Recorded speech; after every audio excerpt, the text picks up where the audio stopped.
Hi guys, this is Tom again. Today we are going to do a quick how to install the VA2510 on a pretty basic surface vehicle. This one is the ECX Ruckus Brushless. What you're going to need for this is a body reamer, a knife for cutting stuff, and a Phillips screwdriver for getting into a couple of components on the truck here. You'll need a battery, of course. For this one, I'm going to show you a couple different ways. We're going to use a Y harness. Oops, off, body off. Got to get into our receiver box. The receiver's underneath this box. And for the receiver, we're going to tap it for power.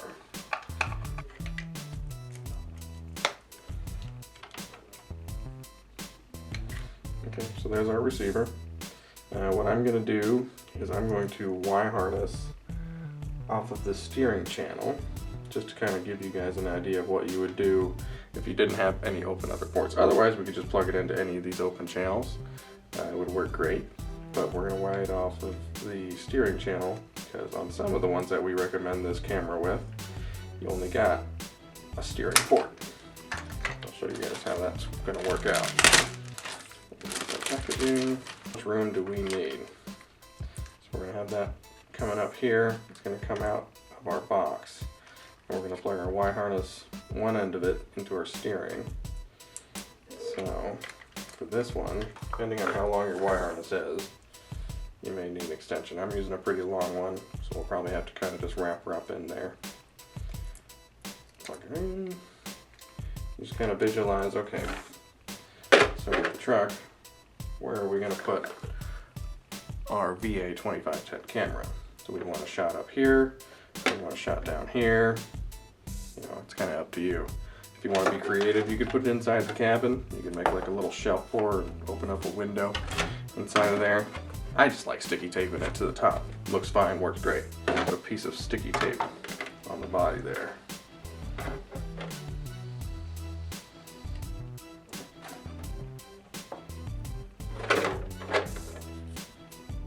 I like using the Scotch 3M type tape. It's really strong. Got a good hold to it. So I'll put it there. Just kind of rub it for a second. Take our knife.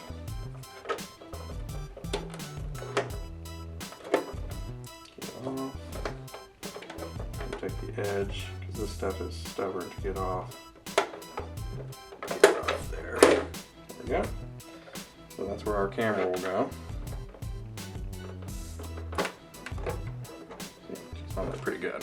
If we're using on an ECX truck like this one, where it's got this lid, you want to try, it kind of has a channel here for servo leads.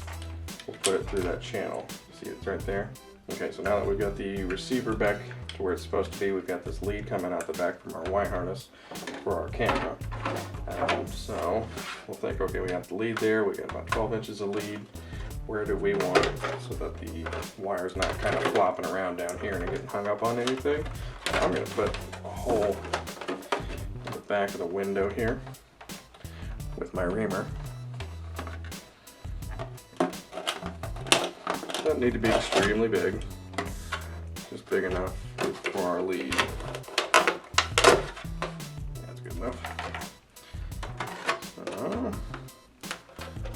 So, servo extension through there, and if you want to make it clean, you know, we'll kind of think, okay, how much lead do we need, and we can tape it down on the inside of the body. I think that's what I'm going to do. I'm going to tape it down here. I think that's going to look good.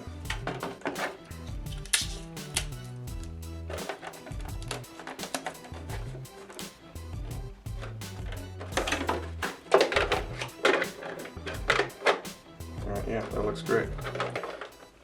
So now that we've got placement good, we got to plug in our camera for when it's going to be used. With this setup, since I'm using a Y harness off of the steering channel, the steering channel will be putting a signal through the Y harness to the signal lead that's on this camera. This camera can actually accept a signal from your receiver to tell it to change channels. With this one, since we don't want our steering to be changing our channels, we're going to remove the signal lead, and we're just going to be using red and black for power. So we could do that either here, or I like to do it at the extension. Great way to do that, real easy. I'll zoom in as much as I can. We're gonna look at our servo extension, right? We got 3 leads. You got the lightest colored lead is always your signal lead. Take our X-Acto knife, our hobby knife, and you can get it underneath this tooth here. See that little tooth that I'm peeling up? You get the tip of the knife under that. Once you pull that tab up, you can pull the wire out. And what I'll do is I'll either heat shrink it or tape it to the side of itself. So we'll do that. A piece of Scotch tape. There's not a lot of current or voltage going through this lead. Actually, there's not any now because we're unplugging it. So I just leave it off the side there, just in case I want to use it again. You can cut it if you want, but that's simple enough. Just pull it out. So we're powered on. Powered on, we're getting a picture. It looks pretty decent. A little washed out from the light there. But what we're going to do next is we want to focus our camera. When we focus our camera, we can use a little, you can print this out. I'll put a link of it. You'll use a little focus test page.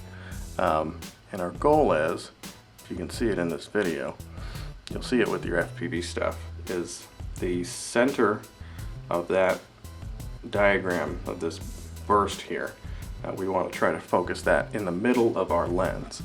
So when we focus with this camera, well, like any other FPV camera, it's going to have a lens that twists, and that changes the focus. So we twist it close or out. You just play with it until it looks good. So that looks perfect right there. And it just takes tiny little increments to get it right. Usually these come out of the box really good, but if you can see, it's a little bit more focused. Okay, we got this little button on the back, right? When we press that button, it'll blink, changing the channel to the next channel. Or, we've got 2 bands on here. We've got Fat Shark Band, which is normally denoted F, and then we've got Race Band, which is normally R. Press and hold, it'll blink 3 times, or twice, meaning that we've changed band. And then if you tap and go through, it'll go through to the next channel. You've got 8 channels per band, so it's 16 channels total. That's a lot of channels. Usually when you're racing or if you're playing with a friend, you want to get some good spacing if you can. The more spacing, the less interference you're going to have.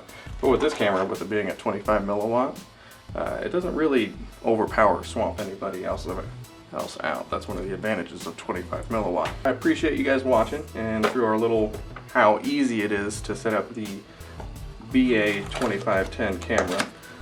You can use it with a monitor or a set of goggles. This guy, you can put in some goggles.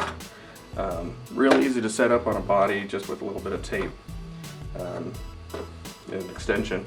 It's really all you need. So hopefully you guys enjoyed it. Thanks.